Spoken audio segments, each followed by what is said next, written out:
Hello.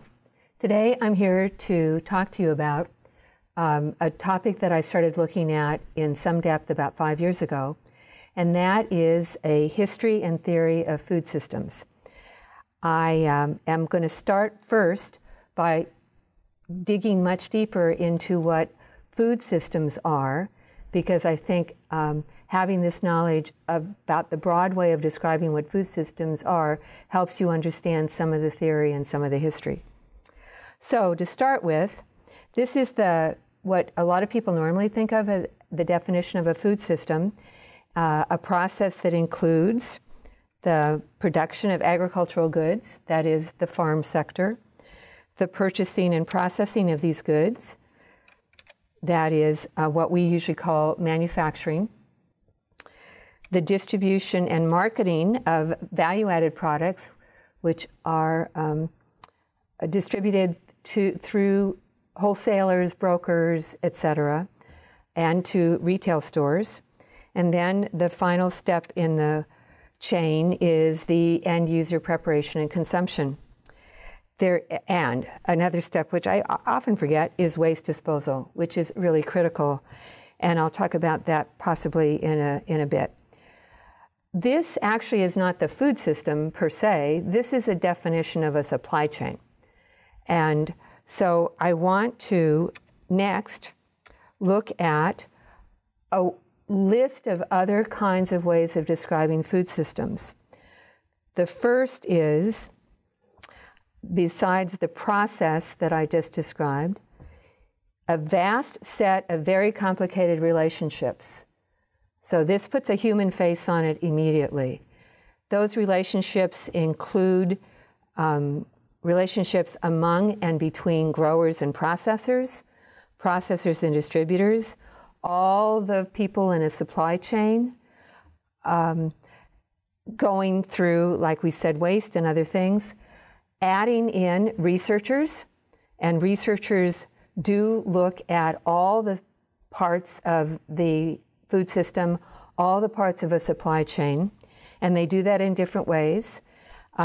Relationships which can get very complicated when you throw in advocates and policymakers, and especially this gets really complicated when you realize that this is happening at all possible scales: global, national, regional, and local, and sometimes below that. So a food system is a set of complicated relationships. A food system is also a framework. This happens to come from Paul Erickson's work, where the activities are the same at the top of the graph. That is, inside food systems, people produce food and they process it and they distribute it and they consume it. But all of those activities contribute to extremely important sectors of the economy, extremely important parts of the environment, extremely important parts of the developing world, the developed world, etc., such as social welfare. The food system is one of the largest sectors economically in the U.S. economy.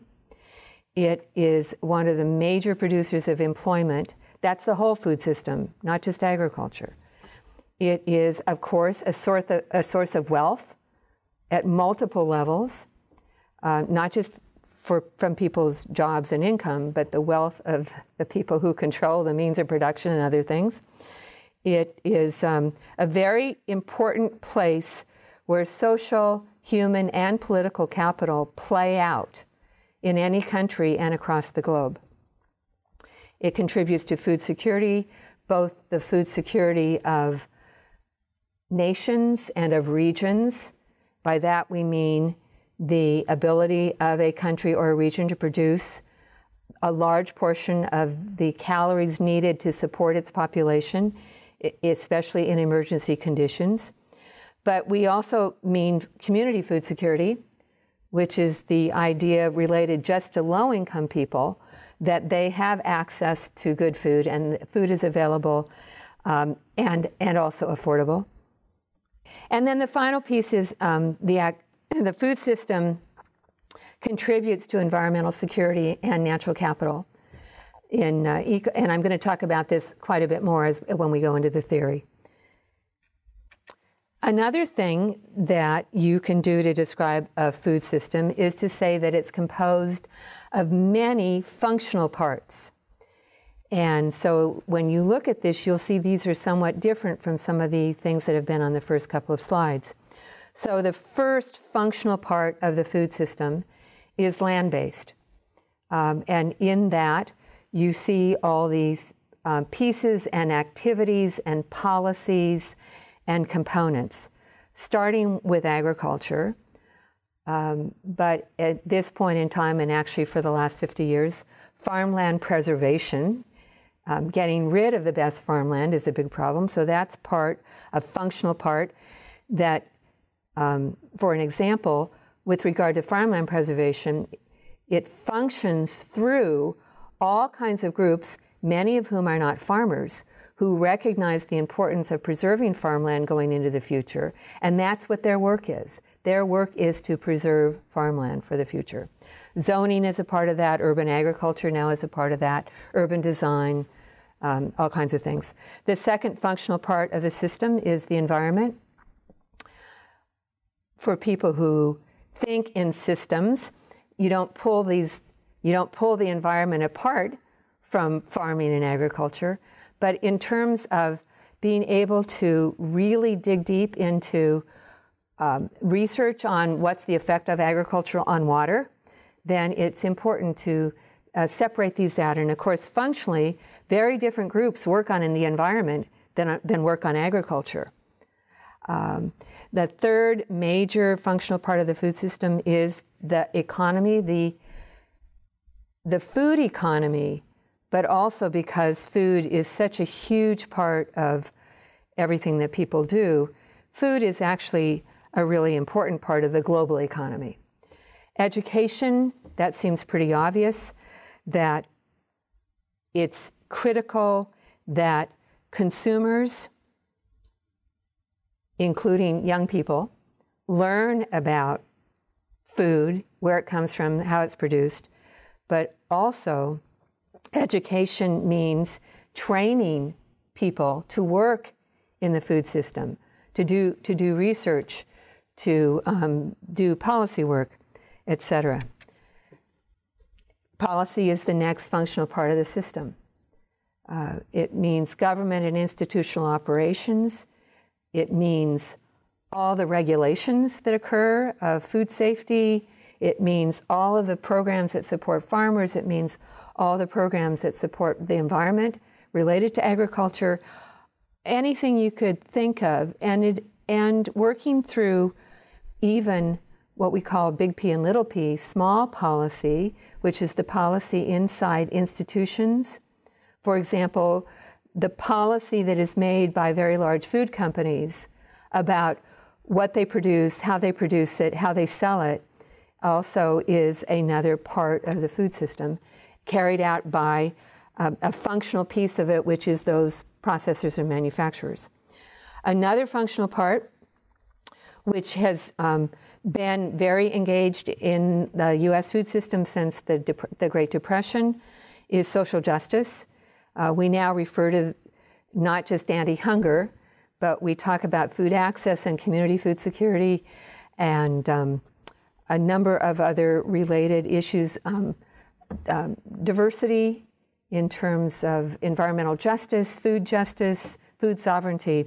All of those go under the functional part of the social justice component. Health is not here long down this list because it's the least important, but health, this list was not put together, I don't think, by a nutritionist. Don't remember.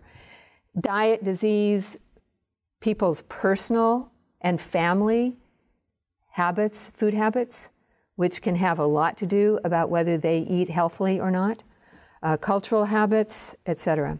And then food cultures, which was one of the earlier functional parts of the food system that was studied by anthropologists and others, ethnic traditions, and in here we put things like farmers markets now, because farmers markets have been identified as a part of social capital, as a place where people don't just buy food from local farmers, but in fact communicate, share stories, and think of them as community meeting places. So that's another way of looking at the the parts of a food system. This is another way, and this is interesting to me because I have found this not long after 1982 when Bernie Stanton at Cornell University put this list together. And a number of changes have occurred, but I think we would all agree that there's nothing on this list that isn't still very viable right now. And what these mean, the food systems dynamics, is basically, it's not a functional list per se, and it's not just the supply chain, but it starts to really look at the system and how the dynamics play out at a global scale, at a national scale, of where there are a lot of very important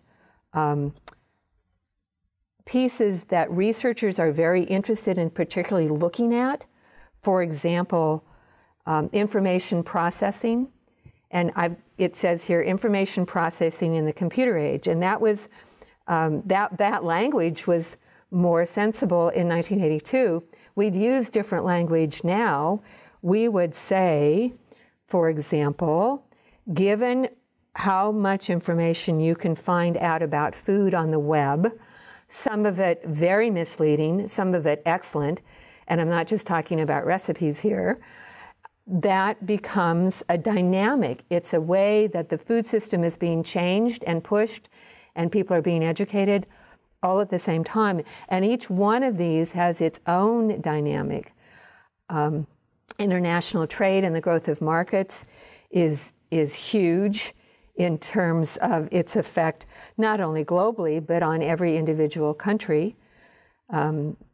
Politics, I mentioned policy earlier, but politics has so much a role to play in how food systems function and what they look like and who gets what, and which farm states prevail in Congress when the Farm Bill is under discussion, et cetera. And that I want to mention here also the transportation system and product flows. Transport has become, it always was, but it's become a great deal more interest to food systems researchers and advocates for local regional food systems, because for a very long time nobody had to pay attention to the transportation system and product flows and logistics. But since we've started to look really, really carefully at the energy that's used inside the food system and where that energy use has to be looked at and has to decline, and alternative energy sources have to be put into place.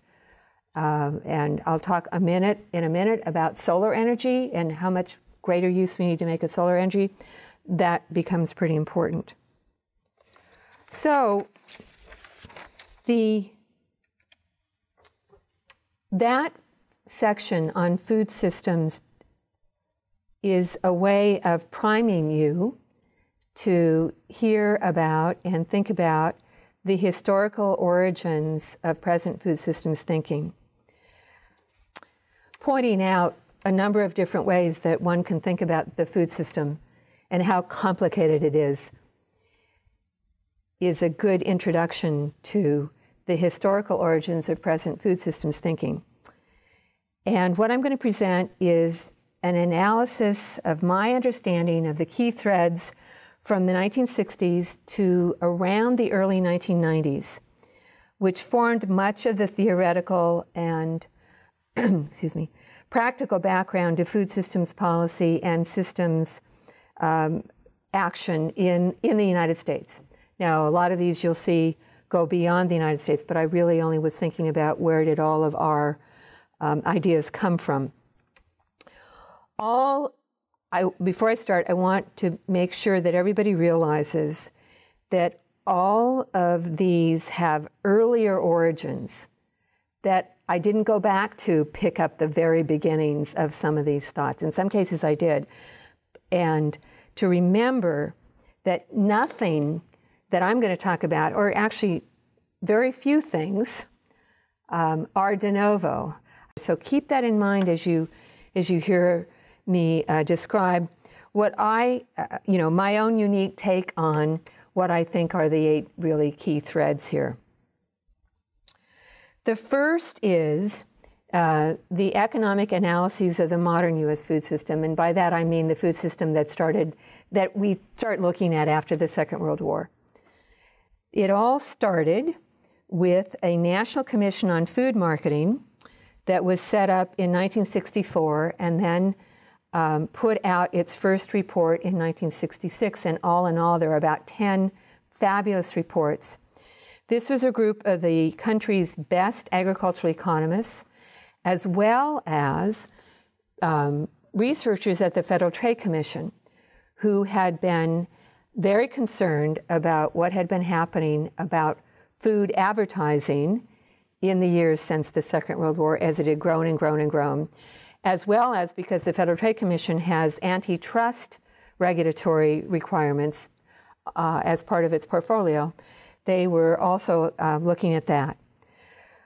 What came out of that report was interesting in that, at that time, out of those reports, the economists said, well, there was a little bit of a concern about some kind of monopolies starting to emerge at the time, but all in all, the food system didn't look so bad.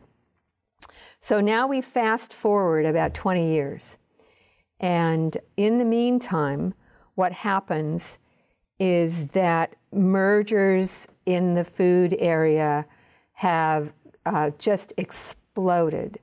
And everybody is buying up somebody else. And of course, it's mainly the major manufacturing firms that are buying up the smaller firms. And they're doing that for many reasons, but in the food manufacturing industries, that text, as well as the organization and performance of the U.S. food system, which came right after that, what economists were seeing was that the mergers were a way not just to expand product lines, but a way to control and allocate capital across operating units of these very large merged firms. Growth was very prominent there. By definition, these manufacturing firms were getting larger and larger and larger, and they were getting more concentrated. That is, each one of them held a larger market share. And there had been in ag economics theory and practice for a very long time a number, it was different for each sector, of how much control the top 4 firms in any sector should have before they started to look like an oligopoly and then a monopoly. And they were starting to approach that some of these firms were starting to approach that in the 1980s. In fact, in the introduction to both of these books, the person doing the introduction raised the question of, were they too big to fail? That's not the language that he's used, but that's exactly what he was saying. Are these food firms too big to fail? Oh, if we'd only paid attention, right? And so they wanted to, these books were put out, people did an enormous amount of extraordinarily good work to alert the mainly policymakers, but also students, to the concern about monopoly, the concern about concentration was too high in the food system, and some things that ought to be done about it. Well, everybody found out about the problem, but not a whole lot was done about it. The other thing that I want to mention here that came out of these books was the notion that power came to the manufacturing sector as it was given up by other parts of the chain. And I'll go back to that in some really important work that came out of England in just a minute. So the second major occurrence here, and I've done these in more or less chronological order, is agricultural systems, and the name there is Colin Spedding. Colin Spedding was a very important figure. He's still alive and still doing really good work in Great Britain. Very important figure. He became, because of a lot of work he had obviously done well before 1966, the first chair of agricultural systems, I think, in the world. It was at the University of Reading in the UK. And think of this, this is 1966. So I will keep reminding you that you can't forget how long ago all of these things started.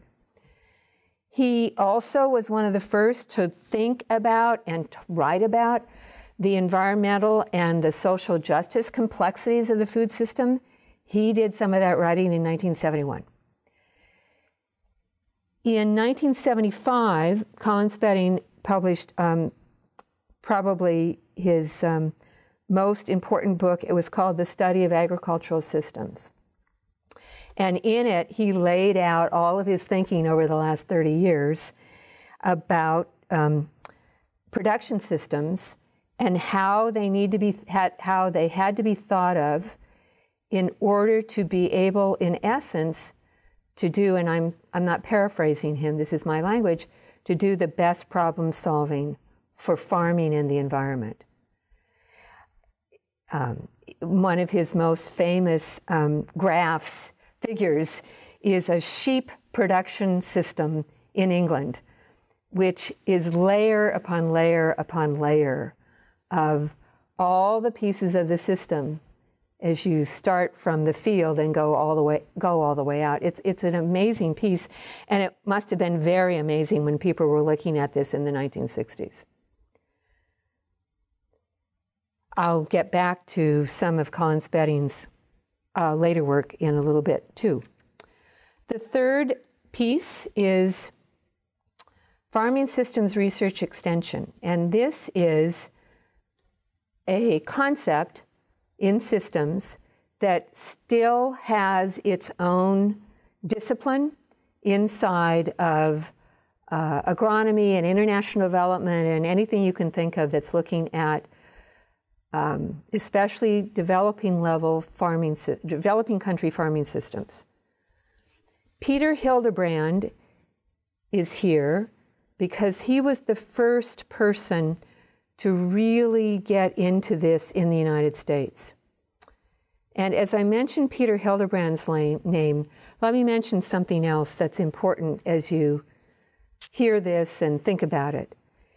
It's that almost all, if not all, of the people that I'm going to name for you as having been the pioneers in this kind of thinking seem to have been intuitive systems thinkers. And that's probably the only way this would have happened. But I do want you to be aware that you don't have to be an intuitive systems thinker to get good and to learn how to do systems analysis, systems research, etc. It can be taught. And of course, it can be taught because we have all of these amazing background materials and pioneers who have, if they started working on farming systems research and extension like Pete Hildebrand in the early 1960s, are still working on it and writing about it. So there's lots to help people learn. So what farming systems research refers to is the experience that it turned out particularly these farming systems thinkers had when they went into different parts of the developing world. Dick Harwood went to Asia as a grad student. Pete Hildebrand was in Central America. Other people were in Mexico. Other people were in Africa. And what they saw, because they were working with small farmers, because that was what was mainly in those countries at that time, except for the haciendas and the big plantations, that's what farming was and still is in many parts of the world. They realized that the research that they were trying to bring from the U.S. into these countries and extend to smaller farmers there was not working at all. Nobody was paying any attention to it. The farmers when they started to look at it, they realized that what they were trying to bring didn't have any relevance in that system. A lot of it was only relevant for larger farms, not for small farms. And very critically, that nobody was going into these countries having understood that a farm is a system.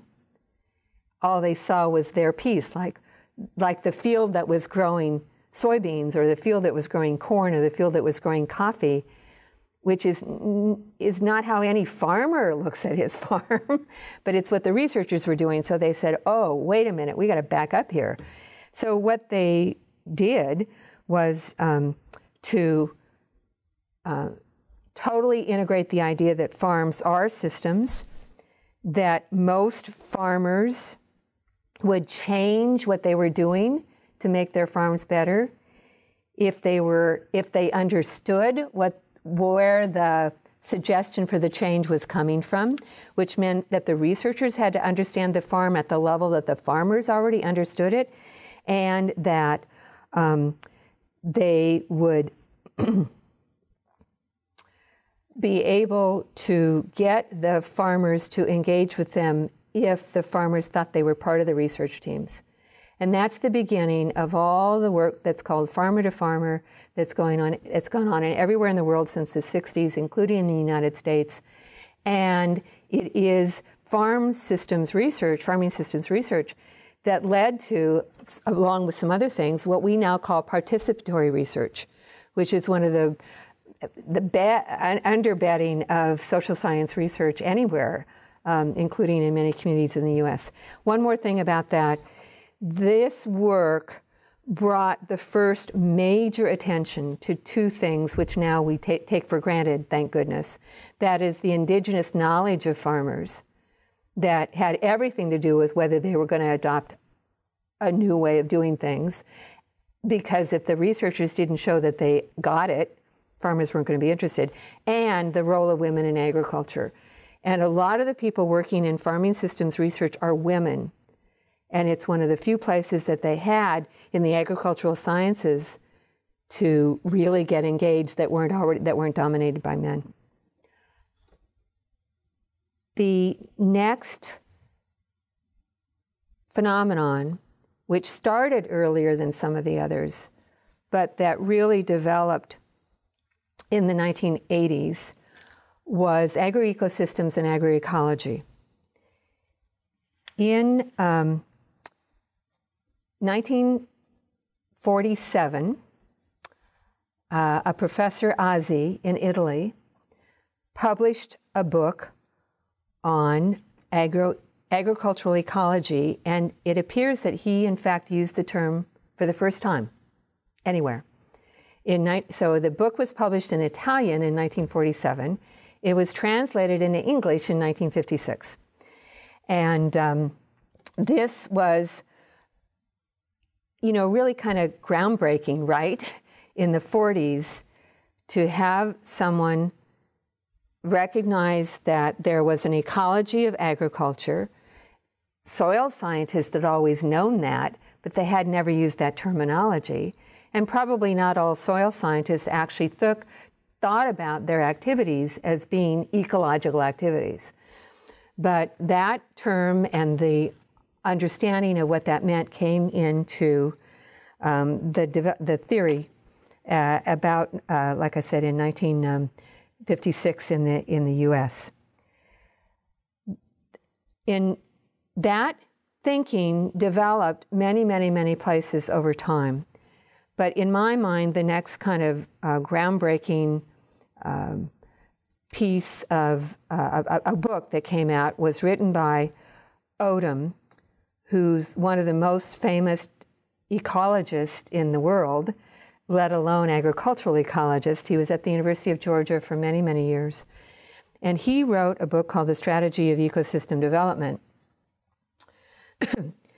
which brought together in a textbook, but almost also a manual of how to think about a farm field and a farm as an ecosystem, and what that meant and how many layers were in that system. And so that Odom's work was really, really critical. And then it's something that's not here. It's a very important paper by Ori Laux at the University of Wisconsin. And it's called Emerging Research on Agroecosystems. It came out in 1977. And that paper brings together all of the research and the theory up to this point, up to 1977, on agroecosystems. And in that paper, Laux says, you know, it's not surprising that we really haven't pulled all of this together yet, because it's all so complicated, and it was. But in 1981, so just a couple years later, Steve Gleasman came out with his first edition of Agroecology. And what Steve did in that book, he was at University of Santa Cruz, was pull all the agroecology theory and research together, and that became kind of the Bible for a very long time. And Steve Gleasman worked with Miguel Altieri on a lot of similar research and other research in Latin America that also took on a real political bent in Miguel's case. So not long after this, Joan Gussow, who's pictured here, pulled together and published an anthology I think the book is about 600 pages long, an anthology of maybe 100 different articles, and she called that anthology the Feeding Web, and she called the work that she was doing nutritional ecology. And almost at the same time, I was doing some of the same kind of thing, not publishing a book, this fabulous book that Joan did, but starting to bring all the knowledge of ecology and the very early knowledge of food systems into nutrition, or I guess the way it looks the other way, it was the other way around when we look at it with hindsight. And it might seem funny to have the second law of thermodynamics on this slide.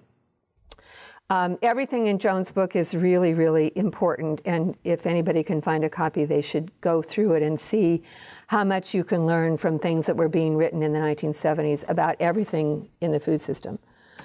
Second law of thermodynamics is here because I think that one of the absolutely most important articles that Joan excerpts in the anthology is a piece that was written about Nicholas Georgescu-Roegen, who was an economist at Vanderbilt University for a very, very long time.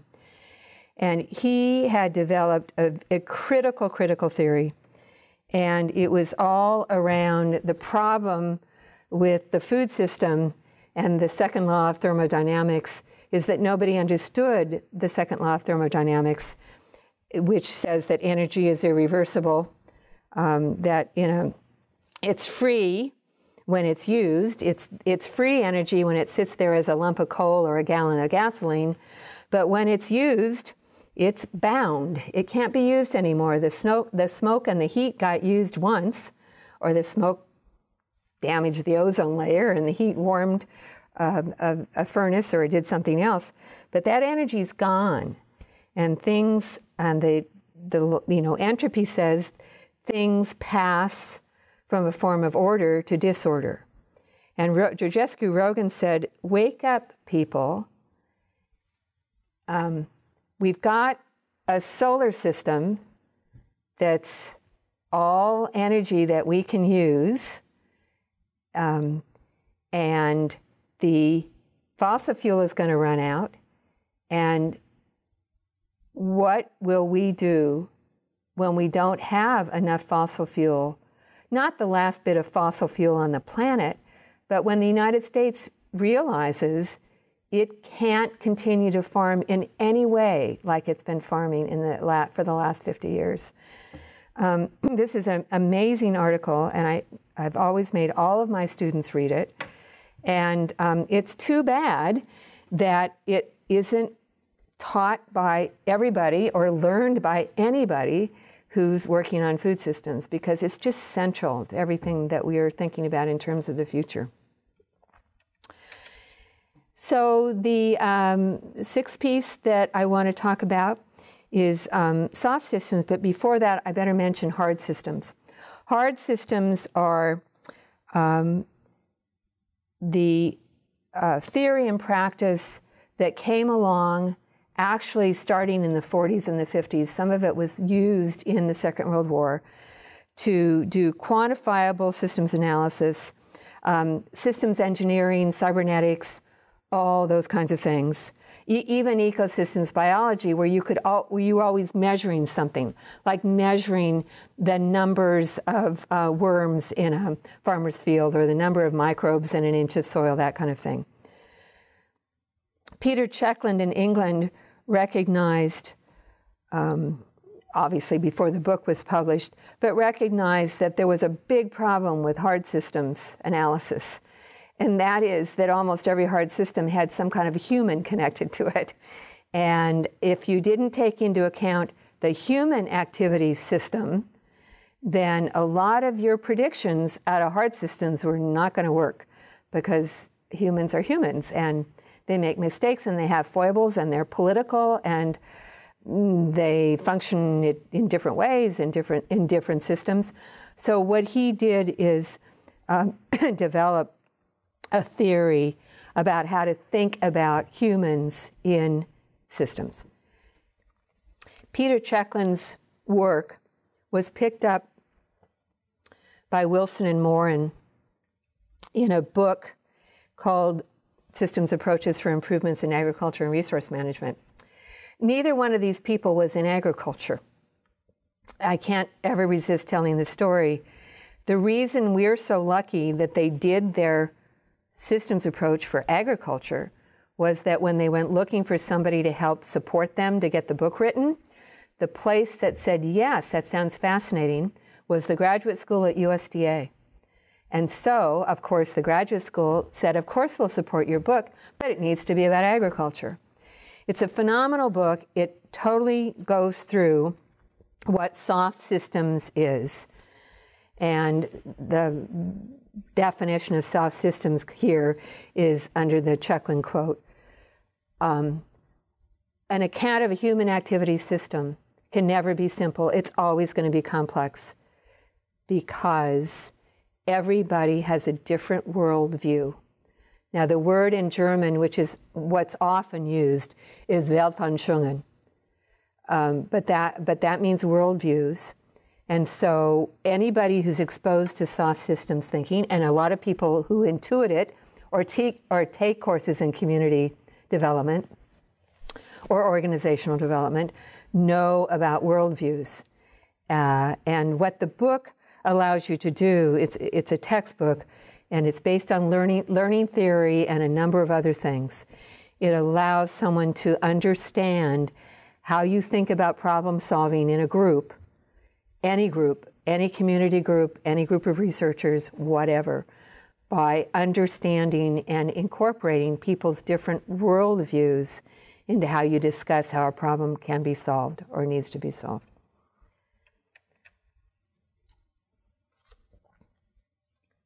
The seventh thread of the eighth is the food systems analyses that came out of the United Kingdom starting in 1989. These were actual books. The thinking had been there for a very long time, obviously starting with Colin Spedding. Both of these books are due to Spedding's influence. The Human Food Chain was a book which he edited and pulled together a lot of the thinking, particularly, again, in the UK and a few other places in Europe, about the human food chain and all of its parts and what it was looking like and what some of the problems were. And then the second book, The Systems Theory Applied to Agriculture and the Food Chain, is the Festschrift the collection of articles and papers that were given when Colin Spedding retired from the University at Reading. And this book, I think, is spectacular. And the core principle that comes through and which hit me over the head when I read it in around 1995 was that in the system, the food system, even now as it applies to all conventional agriculture, farmers can't keep up. And there is a paper, they can't keep up not only with the treadmill that they're on, which meant every time there was a new fertilizer, a new pesticide, or more expensive seeds or different seeds like GMO seeds, they had to go do that in order to compete in terms of volume produced. But they also were not, and haven't been for a long time, keeping up with their income levels being commensurate with what their costs of production were and the profits that were being taken out of the system. Because, as I said really earlier, the manufacturers brought a lot of power to themselves in the food system by taking it away from other parts and very much taking it away from farmers. Farmers were totally price takers and, took what the commodity, the grain companies would give them, for example.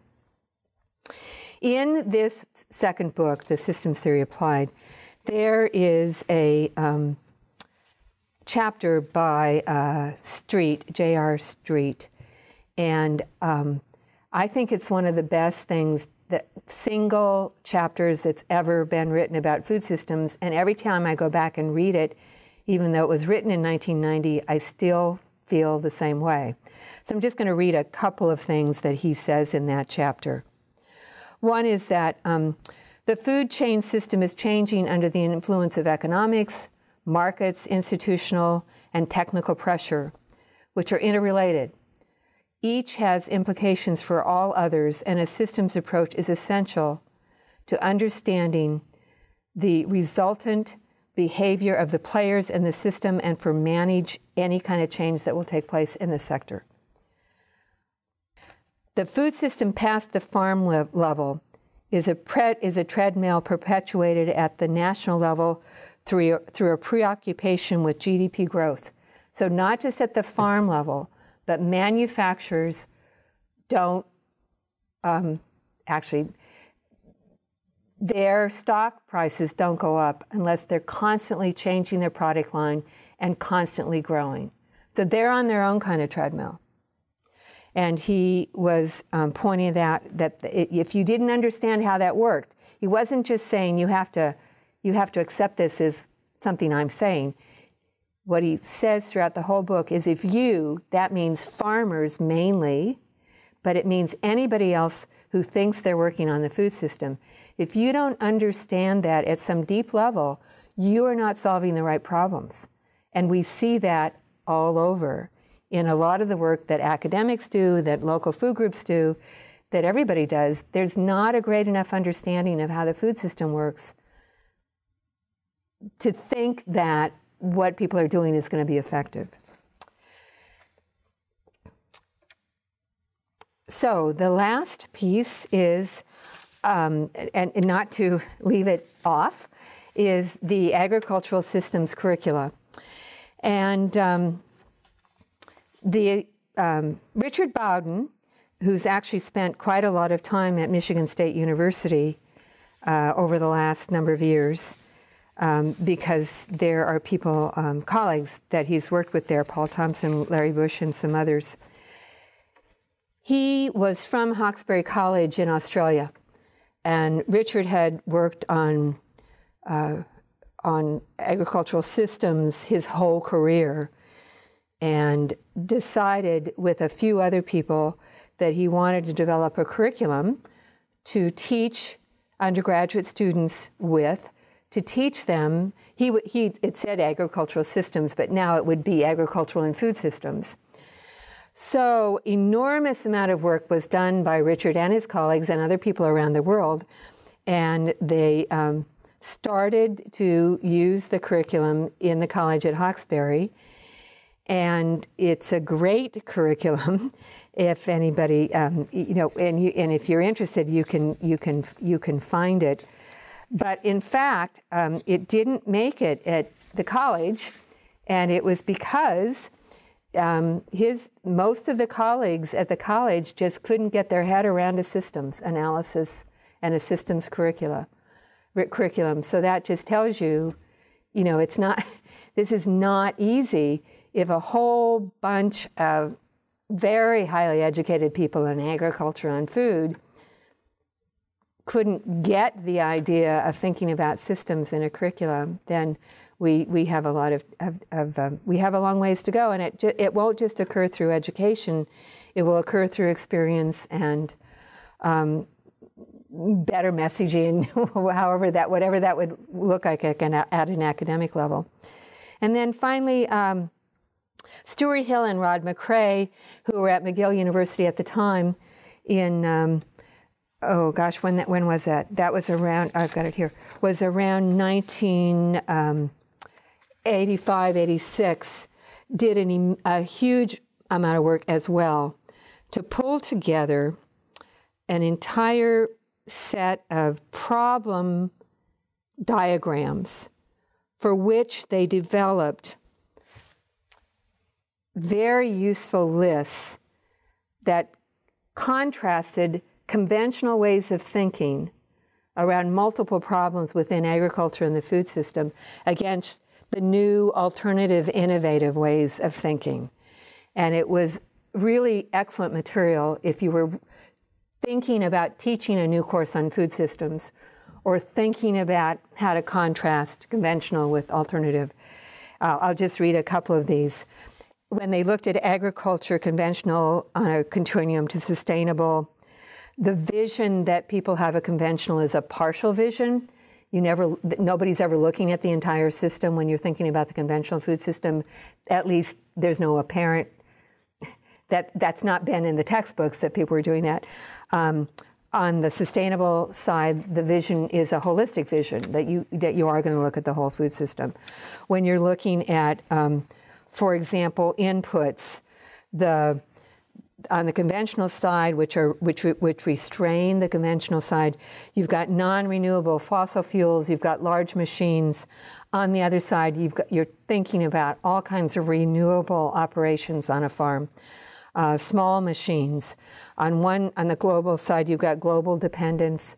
On the other side, you've got local, regional, self-reliance, et cetera. So that also added a lot to the ability to think about doing a food system curricula or food systems courses by using a lot of information that had already gone before. We'll skip that. And then this is the very last piece I want to talk to right now, and that's some categories of analysis. These come out of the earlier descriptions of food systems defined many, many different ways, but also of some of the things that we've just talked about. You can look at individual elements, and we still have to do some of that, even though that might be reductionist research. We still want to do that because we need that information. You can look at farming and food systems at every possible scale. You can look at it for any kind of production, any kind of crop, any kind of intercropping systems. You can still apply a disciplines analysis, but obviously from what I've said, I don't think that's, we need disciplinary analysis, but I want to encourage more people to do transdisciplinary research and analysis and thinking and dissertations and everything like that. Governance, supply chains, et cetera. So I want to just end by saying that this only brought me up to around the early 1990s, and I'm aware that there are a lot of other kinds of theories and lots of different disciplines that have joined the conversation since then. So I'm going to be working on that for a new presentation soon.